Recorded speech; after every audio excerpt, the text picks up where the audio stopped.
नमस्कार, मी कोमल. आज आपण कांद्याची पात कशी बनवायची ते बघणार आहोत. तर मी इथं कांद्याची पात स्वच्छ धुवून कट करून घेतलेली आहे.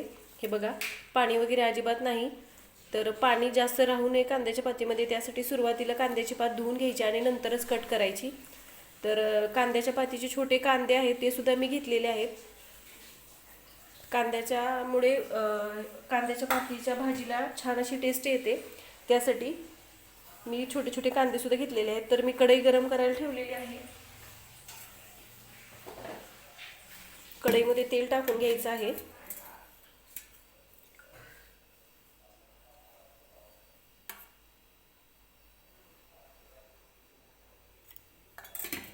तेल व्यवस्थित गरम होऊन द्यायचंय.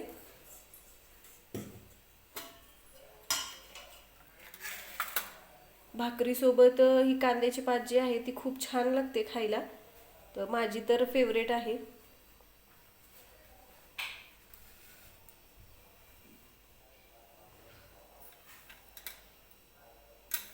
तेल गरम झालेलं आहे, तर मी मोहरी टाकून घेते सुरुवातीला.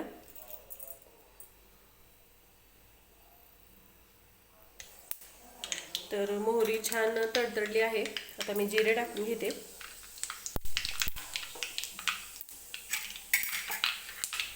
लसूण घेतलेला आहे, तो लसूण टाकायचा आहे. हिरवी मिरची कट करून घेतलेली आहे. तर ही तिखटवाली हिरवी मिरची आहे. तुम्ही तुमच्या आवडीनुसार मिरची कमी जास्त टाका. तर लसूण सुद्धा गोल्डन रंगावरती भाजलेला आहे. तर आता कांद्याची पात टाकून घ्यायची आहे.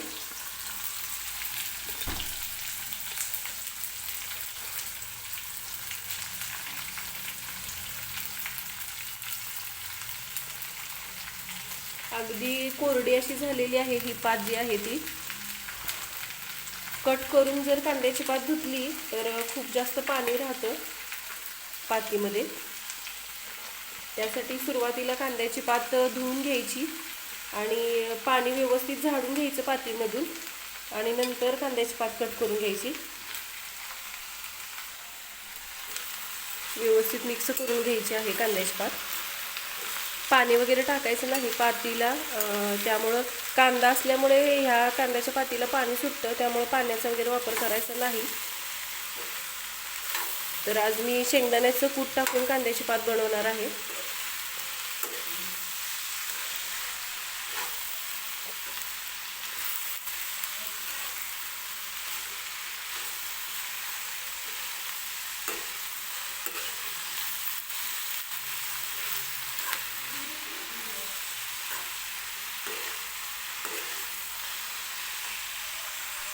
लगेच मीठ वगैरे टाकायचं नाही पातीमध्ये, नाहीतर काय होतं, मीठ टाकल्यामुळे कांद्याच्या पातीला खूप जास्त पाणी सुटतं लगेचच.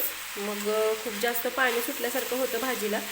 त्यासाठी मीठ नंतर टाकायचं. थोडंसं वाफेवरतीच ही कांद्याची पात जी आहे ती सुरुवातीला आपल्याला शिजवून घ्यायची आहे. तर आता याच्यामध्ये मी खोबरं आणि लसणाचं कूट जे करून ठेवलेलं असतं मी भाज्यांसाठी, ते 1 चमचाभर कूट टाकणार आहे. आणि परत एकदा व्यवस्थित मिक्स करून घ्यायचं आहे.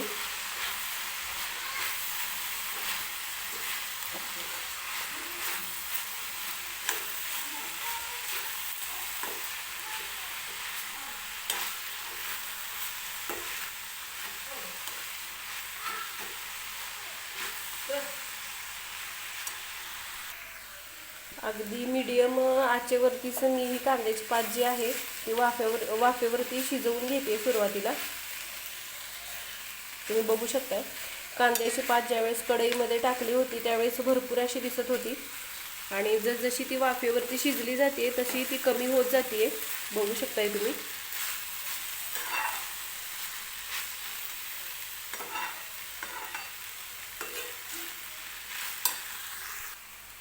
तर आता मी चवीनुसार मीठ टाकून घेते, आणि मीठ टाकल्यानंतर झाकण ठेवून मी याला परत वाफेवरती शिजवून घेणार आहे कांद्याची पात जी आहे ती.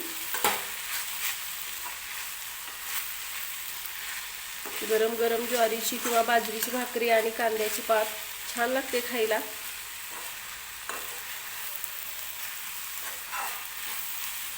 तर हे बघा व्यवस्थित मिक्स करून घेतलेलं आहे मी मीठ टाकल्यानंतर. आणि आता झाकण ठेवून व्यवस्थित वाफेवरती शिजवून घेते थोड्या वेळ ह्याला, एक 3-4 मिनिटे. 5-6 मिनिटे कांद्याची पात मी व्यवस्थित वाफेवरती शिजवून घेतलेली आहे, तुम्ही बघू शकताय. तर आता मी ह्या कांद्याच्या पातेत थोडंसं शेंगदाण्याचं कूट टाकणार आहे. खूप छान लागते शेंगदाण्याच्या कुटाची सुद्धा कांद्याची पात. म्हणजे डाळ तर आपण टाकतोच नेहमी, मुगाची डाळ वगैरे किंवा हरभऱ्याची डाळ सुद्धा टाकतात काही लोक, पण शेंगदाण्याच्या कुटाची सुद्धा कांद्याची पात जी आहे ती खूप छान लागते खायला. तर मी कूट टाकून घेतलेलं आहे आणि व्यवस्थित मिक्स करून फक्त 2 ते 3 मिनिटासाठीच ही कांद्याची पात परत आपल्याला वाफेवरती शिजवून घ्यायची आहे, कारण की शेंगदाण्याचं कूटसुद्धा व्यवस्थित कांद्याच्या पातीमध्ये शिजलं गेलं पाहिजे त्यासाठी.